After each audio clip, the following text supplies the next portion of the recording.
Imagine a packed summit room in Kuala Lumpur, the air tense with anticipation.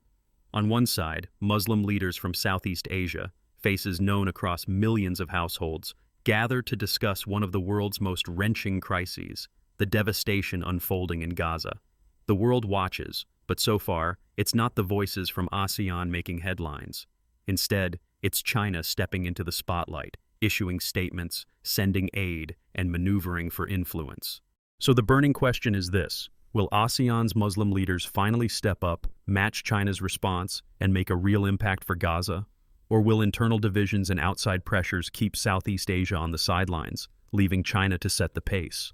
Today, we're diving deep into a high-stakes diplomatic drama where religion, power, and human tragedy collide. What's really holding ASEAN back? And does this cautious bloc even have the leverage or the will to alter the fate of Gaza? Let's break it down. But first, a quick crash course on what's happening behind the scenes. ASEAN, the Association of Southeast Asian Nations, is a regional powerhouse. 10 nations, over 650 million people, and a mission to promote economic growth, peace, and stability. But one of its founding rules reshapes every foreign policy move: the non-interference principle. This means member states agree, at least in theory, not to meddle in each other's domestic affairs. It's an elegant diplomatic shield, but also a straitjacket, especially when the world demands decisive action, as in Gaza. Among ASEAN's members, there's dramatic diversity. Malaysia, Indonesia, and Brunei are Muslim-majority countries, home to some of the world's largest Muslim populations. Meanwhile, Singapore, the Philippines, Thailand, and Vietnam are either religiously mixed or have other geopolitical priorities. Each nation, of course, brings its own baggage: history, trade ties, domestic politics, and yes, sometimes fear. When tragedy strikes in Gaza, these differences come to the fore. Malaysia and Indonesia are quick to issue strong statements of support for the Palestinian people. They rally public opinion, organize street protests, and funnel humanitarian aid. But countries like Singapore emphasize stability, dialogue, and the need for humanitarian access, careful not to alienate major global partners like the US or Israel. Historically, ASEAN as a bloc has preferred gentle diplomacy, statements calling for peace, facilitation of aid, a wait-and-see approach. Direct intervention? Almost never. And always, the specter of upsetting global trade routes and foreign investment looms large. Recently, the crisis in Gaza escalated dramatically, with civilian casualties mounting and infrastructure destroyed. Images and videos flooded Southeast Asia's social media, sparking outrage and horror. In the face of this, commentators and citizens alike have turned a critical eye to their leaders, asking, is ASEAN doing enough? Former Malaysian Law Minister Zaid Ibrahim went viral, questioning why ASEAN Muslim leaders lag behind China's proactive stance. He pointed, though not by name, at Malaysian Prime Minister Anwar Ibrahim, who currently chairs the ASEAN summit. Anwar is no ordinary leader. He's often cited as one of the world's most influential Muslim voices. But words without action can ring hollow. Just days ago, Malaysia's foreign minister was scheduled to address the UN Security Council on Gaza. Expectations were sky high. Would Malaysia, and by extension ASEAN, finally deliver a bold call for a ceasefire? Yet, as cameras rolled, the speech content was closely guarded. Was this caution or careful statecraft? Indonesia, another ASEAN giant and the world's largest Muslim-majority democracy, publicly reaffirmed support for UNRWA, the embattled United Nations agency aiding Palestinians. But this wasn't new funding, just a restating of the status quo. It's a move that reassures, but doesn't escalate. At the same time, ASEAN-based NGOs coordinate much-needed aid, routing shipments through Jordan, racing time and political obstacles to reach Gaza's besieged population. However, these initiatives are mostly continuations of long-term projects, not the game-changing pledges that headlines crave. Even as public anger boils over, mass demonstrations filling the streets of Kuala Lumpur and Jakarta, official ASEAN summitry stutters. A planned meeting of foreign ministers meant to forge a regional response to the Gaza emergency was abruptly postponed. No new date announced. The optics? Not exactly inspiring. Meanwhile, China leverages the moment.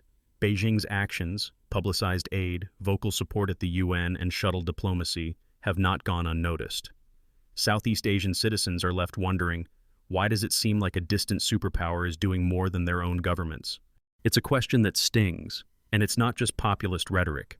Leading experts agree, the cracks are real. Thomas Popinski of Cornell University puts it bluntly, ASEAN's characteristic caution stems from internal disagreements among member states and a desire to maintain a neutral stance amidst complex geopolitical dynamics. Joshua Kurlansik of the Council on Foreign Relations echoes the concern. The absence of a cohesive and unified ASEAN response to the Gaza crisis highlights the inherent limitations in the organization's strategic vision and decision-making processes. But what about domestic politics? In Malaysia and Indonesia, passionate support for Palestine is a surefire vote winner. Politicians march alongside protesters, Twitter is ablaze with hashtags, and religious leaders urge followers to dig deep and donate. Yet when it comes time to act on the regional or world stage, the rhetoric often softens. Why? Greg Poling at CSIS has a theory. Domestic political considerations, including religious sentiments and electoral calculations, frequently take precedence over humanitarian concerns when shaping individual ASEAN member states' policies toward the Israeli-Palestinian conflict. In other words, bold words at home, but careful steps abroad. And then there's the principle of non-interference, ASEAN's sacred cow. Alina Noor at the Carnegie Endowment explains, ASEAN's foundational principle of non-interference in the internal affairs of member states significantly constrains its capacity to take decisive and impactful action on pressing issues such as the ongoing crisis in Gaza. The rules that keep peace in the neighborhood also keep ASEAN's hands tied, especially when the world is on fire. Public pressure, though, is mounting. The sight of children in Gaza broadcast into Southeast Asian living rooms is eroding patience for diplomatic niceties. Influential religious figures, especially in Indonesia, use their platforms to rally citizens for donations and to keep Gaza at the top of the national agenda. Still, all this energy seems to dissipate before it reaches the regional level. No ASEAN-wide boycott, no joint sanctions, no emergency summit with follow-through. On the international stage, the contrast couldn't be sharper. While ASEAN debates and delays, China acts. Some analysts say Beijing's motives are mixed. Ideological support for the Palestinian cause, yes, but also a calculated move to win friends and influence countries across the global south. Either way, the impact is real, and the message is clear. China's voice carries weight, and Beijing knows how to use it. The question grows more urgent. Are ASEAN Muslim leaders really content to let China fill the vacuum? Or could this crisis push them, finally, to risk their cautious ways and embrace a more assertive, united stance? There are murmurs of new possibilities. Malaysia's upcoming speech at the UN could set the tone, especially if it calls for strong, coordinated action and draws a clear line on humanitarian support. Indonesia's continued commitment to UNRWA, while modest, might inspire others to follow with their own pledges. The expectation hangs in the air. Will ASEAN take the leap? But the obstacles remain daunting. Budgets are tight, and logistics are a nightmare. The region's foreign ministers can barely agree on dates, let alone strategy. And all the while, China's footprint grows, offering an alternative playbook for effective crisis management, one that appeals to some regional leaders, but also comes with its own risks. Bilahari Kausikan, a former Singaporean diplomat, offers a perspective worth pondering. Singapore's carefully calibrated and balanced approach to the Israeli-Palestinian conflict is essential for preserving regional stability and fostering constructive dialogue among diverse stakeholders. Is cautious diplomacy really the smart move amid global outrage? Or is it simply inertia dressed up as pragmatism? Activists clamor for more. The Malaysian Consultative Council of Islamic Organizations unequivocally condemns Israeli actions and calls for unity. NGOs push for more robust funding and streamlined aid corridors. Everyday citizens ask, if not now, when? Within ASEAN headquarters, officials struggle to balance a delicate set of priorities: support for Palestine, relations with the West, solidarity with China, and their internal codes of conduct. Kavi Chongkitavorn, a senior fellow in Thailand, lays it out. ASEAN urgently needs to develop a more effective and coordinated mechanism for addressing humanitarian crises, while simultaneously upholding the principles of sovereignty and non-interference that define its operational framework. The stakes are immense. Every day lost is another day of suffering in Gaza. The credibility of ASEAN Muslim leaders hangs in the balance, not just at home, but on the world stage. The next moves could reshape the region's reputation for years to come. And yet, as the world looks on, the latest ASEAN ministerial meeting is postponed. Humanitarian aid continues, but it's not enough. China's hand grows stronger. Will the upcoming Malaysian UN speech mark a historic turning point, or will another opportunity slip quietly by? So as the cameras focus on Kuala Lumpur, as protesters fill the streets and diplomats weigh their words, one question still echoes across Southeast Asia. Can ASEAN Muslim leaders finally break free from caution and match China's boldness for Gaza? Or will the inertia of the status quo prevail, letting others define the moment? The answer may hinge on what happens next, when careful words must give way to concrete action. Now, as the world awaits Malaysia's pivotal UN speech and ASEAN's virtual summit hangs in limbo, the region stands at a fork in the road. Will these upcoming events signal a turning point for ASEAN's approach to Gaza? Or will China's clear, assertive diplomacy continue to overshadow Southeast Asia's response? Consider the tensions bubbling beneath the surface. Public protests echo through the streets of Kuala Lumpur and Jakarta, with citizens demanding their leaders break free from bureaucratic delays and timid statements. The emotional current is undeniable. As one protester in Jakarta shouted, "Our brothers and sisters are dying. Where is ASEAN's voice?" There's immense pressure on leaders like Anwar Ibrahim. As chair of the ASEAN summit, all eyes turn to Malaysia and Indonesia, nations with Muslim-majority populations, whose foreign ministers have spoken out for Gaza, but whose hands seem tied by ASEAN's structure.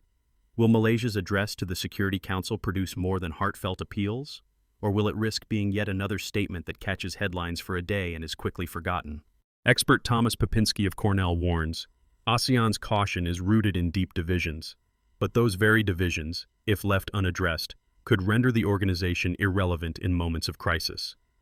The stakes are high. Every delay risks eroding ASEAN's credibility, not just in the Middle East, but globally. With China delivering visible humanitarian and diplomatic efforts, the risk is that ASEAN's voice becomes little more than a whisper in the larger geopolitical conversation. Yet there are small but significant movements.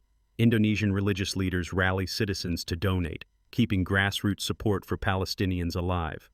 NGOs band together across Southeast Asia, ensuring convoys of food and medicine reach Jordan's distribution centers, the gateway to Gaza. These efforts, though modest, reveal a region that cares deeply, even if its governments lag in forming a united front. But what of ASEAN as an institution? The recently postponed ministerial meeting was supposed to signal decisive regional action. Instead, it reflects an all-too-familiar pattern. When the situation becomes thorny, when the world wants clarity, ASEAN hesitates. And in these moments of hesitation, China advances. Its diplomats visit Cairo. Its aid planes are photographed arriving in Egypt. Its public narrative, one of concern, friendship, and influence, spreads rapidly in global media, especially across the developing world. If Malaysia's speech at the UN falls short, offering sympathy but lacking specific commitments, the outcome is painfully predictable. Critics will point to missed opportunities. China will seize the international stage with concrete gestures, enhancing its reputation as the humanitarian superpower of the global South. And ASEAN, for all its potential, risks being remembered not for action, but for absence. But the future isn't written yet. Some experts, like Greg Poling, believe ASEAN can still shape the narrative if it's willing to harness its unique strengths. ASEAN's value lies in its ability to convene, to bring diverse parties together. But it needs a clearer mechanism for humanitarian crises, something more than just statements. What might this look like? There are a few likely paths ahead. First, ASEAN Muslim leaders could incrementally increase diplomatic pressure, lobbying for a ceasefire, calling for humanitarian corridors, in carefully coordinated statements at the UN or other forums. This approach would preserve the fragile unity of ASEAN, yet avoid confrontational rhetoric that could damage vital economic ties, especially with the US and Europe. The result? Perhaps a little more assertiveness, but unlikely to shake international expectations. Second, a new joint humanitarian fund could be established. Even a modest, highly publicized fund would signal that ASEAN is willing to move beyond words. The logistical hurdles are steep, especially with physical access to Gaza so constrained, but the symbolic power could restore some of the region's lost credit. Third, ASEAN may try to act as a mediator, offering its good offices for dialogue. Yet, as numerous diplomats note, with trust so low between the parties and global powers already dominating mediation efforts, this is likely to fall flat unless ASEAN can present a truly novel approach. And of course, there's always the risk of inaction. The postponed ministerial meeting, the tradition of non-interference, the lack of consensus, all these could once again combine to produce a lowest common denominator response. Sympathy, but little substance. The opportunity for leadership passes by, and China's growing influence in the region solidifies even further. There's a warning here. As Joshua Kurlancic from the Council on Foreign Relations puts it, ASEAN's inability to act decisively in moments like this should be a wake-up call for its member states. The world is shifting. Organizations that can't adapt risk irrelevance. So what does all this mean for you, the viewer interested in international affairs, maybe living in Southeast Asia or watching ASEAN from afar? First, it's a lesson in the real-world limits of regional organizations. High-minded principles like unity and neutrality sound noble, but when the rubber meets the road, when crisis strikes, the lack of strong decision-making mechanisms can turn those principles into handicaps. Understanding this helps you interpret why some countries or blocs can act swiftly, while others remain paralyzed. Secondly, the ASEAN story is a crash course in geopolitics. It shows how public opinion, domestic politics, and economic interests intersect. Public pressure for action is real and powerful, but so are the risks for leaders who move too quickly. Potential backlash from Western partners, economic consequences, and even internal political turmoil.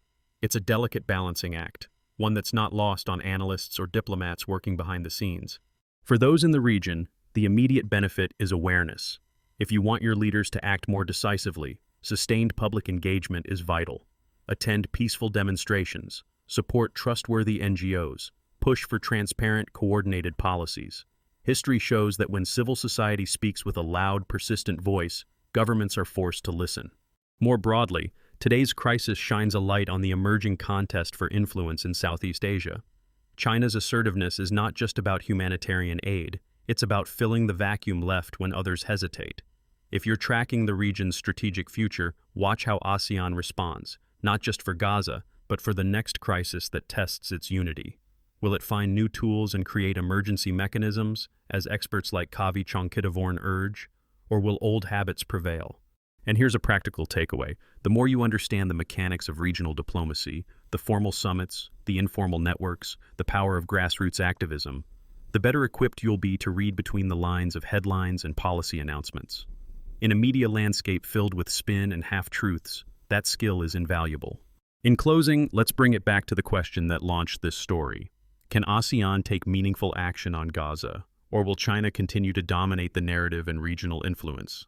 After examining the facts, expert views, and the current momentum, the answer, for now, is sobering. ASEAN's internal divisions, the doctrine of non-interference, and competing interests mean that dramatic, unified action is unlikely.